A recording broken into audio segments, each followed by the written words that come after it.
வணக்கம் ஃப்ரெண்ட்ஸ், இன்றைக்கி நம்ம ரொம்பவே ஹெல்த்தியான ஒரு புதுவிதமான ஸ்வீட் ரெசிபி தான் செய்ய போகிறோம். பனங்கிழங்கு அல்வா. வாங்க இதை எப்படி செய்கிறதுன்னு பார்க்கலாம். இந்த பனங்கிழங்கு அல்வா செய்கிறதுக்கு நான் 5 பனங்கிழங்கு எடுத்திருக்கேன். உங்களுக்கு எந்த அளவுக்கு தேவைப்படுமோ நீங்கள் அந்த அளவுக்கு எடுத்துக்கங்க. இந்த பனங்கிழங்கு பார்த்திங்கன்னா நான் வேக வச்ச பனங்கிழங்கு எடுத்திருக்கேன். நீங்கள் வேக வைக்காத பனங்கிழங்கு யூஸ் பண்ணிக்கலாம். இந்த பனங்கிழங்கு மேலே இருக்க தோல் எல்லாமே ரிமூவ் பண்ணிவிடுங்க.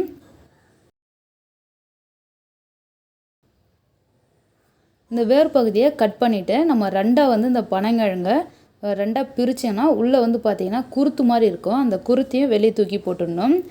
அதுக்கப்புறமா அந்த பனங்கிழங்கை நம்ம சின்ன சின்னதாக உடச்சிக்கலாம்.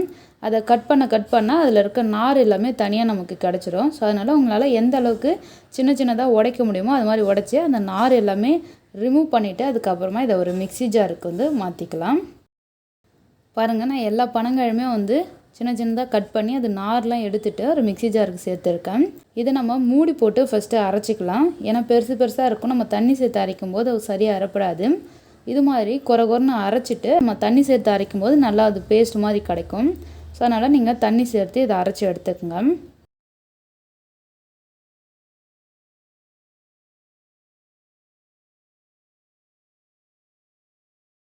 இதில் தண்ணி சேர்த்து அரைச்சிருக்கோம் பாருங்கள். ரொம்பவே சூப்பராக நல்லா பேஸ்ட் மாதிரி கிடச்சிருக்கு. இதை நம்ம ஒரு ஃபில்டர் யூஸ் பண்ணி ஃபில்டர் பண்ணிக்கலாம்.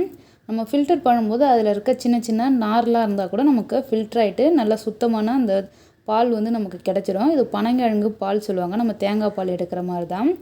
ஃபஸ்ட்டு நீங்கள் ஃபில்டர் பண்ணிவிட்டு அதுக்கப்புறம் இன்னொரு வாட்டி தண்ணி சேர்த்து அலசி அதையும் ஃபில்டர் பண்ணி எடுத்துக்கோங்க. 2 தண்ணி ஊற்றி நல்லா திக்காக இதை ஃபில்டர் பண்ணி எடுத்துக்கலாம். பாருங்கள், ரொம்பவே சூப்பராக நமக்கு பனங்கிழங்கு பால் ரெடி ஆகிடுச்சு. இது மாதிரி தான் நீங்கள் எடுத்துக்கணும். இப்போ ஒரு ஃப்ரை பேனில் 1 டேபிள் ஸ்பூன் அளவுக்கு நெய் சேர்த்துக்கிறேன். இதில் பொடியை கட் பண்ணி வச்சுருக்க முந்திரி சேர்த்துக்குங்க. உங்களுக்கு எந்த அளவுக்கு தேவைப்படுமோ அந்த அளவுக்கு எடுத்துக்கங்க. இதை சேர்த்து நல்லா செவந்து வர வரைக்கும் முந்திரியை வறுத்துட்டு முந்திரியை தனியாக ஒரு பாத்திரத்துக்கு மாற்றிக்கலாம்.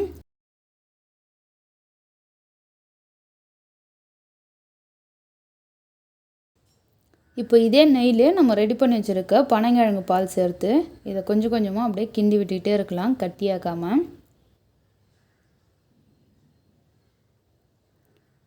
கைவிடாத அப்படியே நம்ம இதை மிக்ஸ் பண்ணிக்கிட்டே இருந்தோன்னா நல்லா சூப்பராக திக்காகிக்கிட்டே வரும்.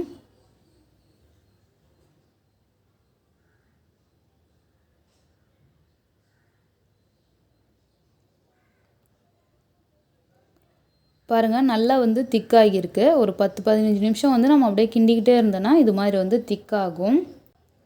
இப்போ இதோட நம்ம இனிப்புக்கு நான் நாட்டு சர்க்கரை சேர்த்துக்கிறேன். 1 கப் அளவு நாட்டு சர்க்கரை எனக்கு தேவைப்பட்டது. அதை நான் கொஞ்சம் கொஞ்சமாக சேர்த்துக்கிறேன். இதில் நான் நாட்டு சர்க்கரை சேர்த்துருக்கேன். நீங்கள் இதில் பனை வெல்லம் இல்லை வெல்லம் கூட நீங்கள் சேர்த்துக்கலாம். அது நம்மளோட விருப்பம்தான். இதோட நான் கொஞ்சமாக உப்பு சேர்த்துக்கிறேன். இதோட மீதி இருக்க நாட்டு சர்க்கரையும் சேர்த்து கலந்துக்கிறேன். மொத்தமாக எனக்கு 1 கப் அளவு சர்க்கரை தேவைப்பட்டது.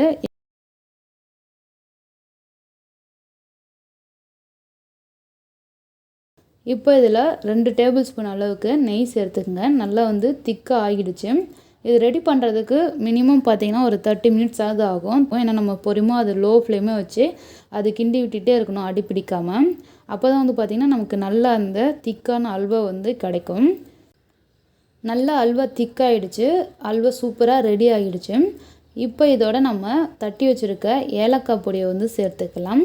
இதோட நம்ம வறுத்து வச்சுருக்க முந்திரியும் சேர்த்துட்டு கொஞ்சமாக ஃபைனலாக நெய் கொஞ்சம் சேர்த்துக்குங்க. சேர்த்துட்டு நல்லா இதை மிக்ஸ் பண்ணணும்.